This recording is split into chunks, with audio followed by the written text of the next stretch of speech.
Well, thanks for having me. And indeed, the role of Japan within IDA is critical. Within IDA, Japan has been the second most generous country after the United States. Cumulatively, Japan has contributed more than $50 billion, and we highly appreciate it. Therefore, we're very much looking forward to the continued leadership of Japan within IDA. And it has greatly benefited all the countries. Now you ask what amount we will fundraise. That depends on the generosity of the membership. We would like to have a good number, and the number you just mentioned was requested by the African leaders when we met them at the end of April. The current round is 93 billion, and donors have contributed $23.5 billion in the current round. So we will see how we can get as much as possible. What we need to keep in mind is that this is voluntary. It is also true that many countries have fiscal problems. They have also sometimes exchange rate problems. That is in the case also in Japan. And so we need to see how we can best manage it. The most important thing is that there is a strong sense of solidarity, and Japan has certainly been a leader in that it has always been wanting to lean forward.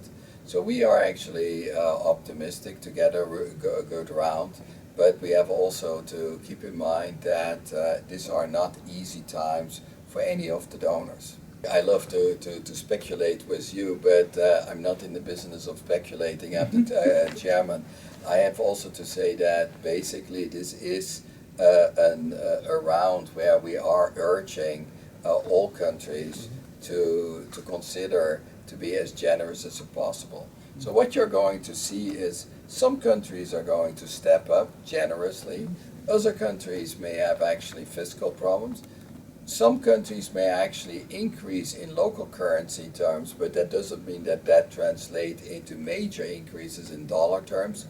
So we will see a combination of all of them.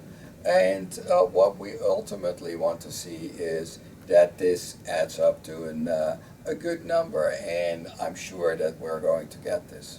Well, as you know, that 2024 is the year where we are seeing in an enormous amount of countries elections taking place, and clearly they affect government policy. What has been actually a constant in IDA's 65-year history is that we have seen continued strong commitment to IDA. And that is actually a good signal. I always attributed that there is a strong sense of solidarity with the poorest countries, and even when governments change, they want to stay continuously engaged. And that is the good message that's coming out. I believe that regardless on the outcome of whatever election there is taking place in the world, we will be able to get good results. So first of all, we are always very careful about the sustainability of our financing for our poorest countries, because they need to be able to count on a regular flow of money. And towards that end, we have a very elaborate financial model that also ensures what is sustainable not only in the very short term but also in the longer term.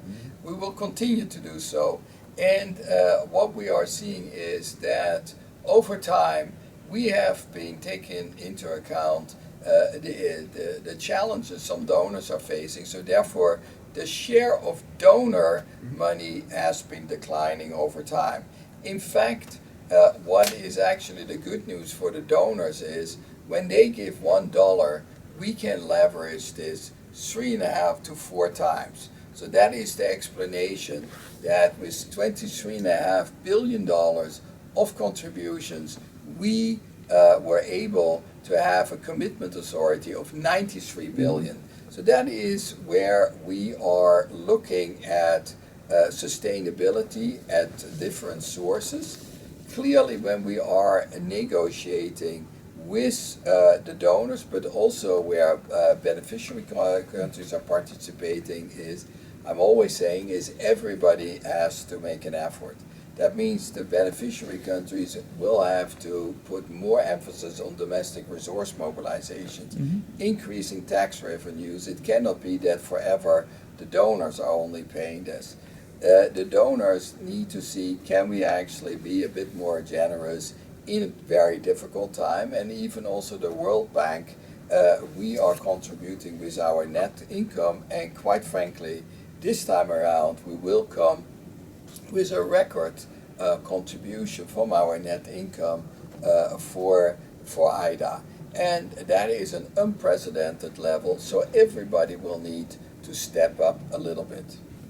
To the Japanese, first of all, we have hugely appreciated Japan's role within the World Bank. We believe that over all these decades, Japan is one of the strongest backers of this institution. We have great cooperation, and it is not only in the area of IDA, it has been in many other areas. The Japanese government has been a leader in the health area, in pandemic preparedness, in also, particularly in COVID, in also providing quality infrastructure in developing countries. So there is a whole set of ideas with which the Japanese government has been trying to influence in a positive way our engagement with developing countries, so that indeed there is more progress on health, on preparedness, but also on infrastructure, on the debt issue also, where Japan has been very positively engaged. And so the World Bank management has been enormously appreciative of this, and we are looking forward to more decades to come of great cooperation.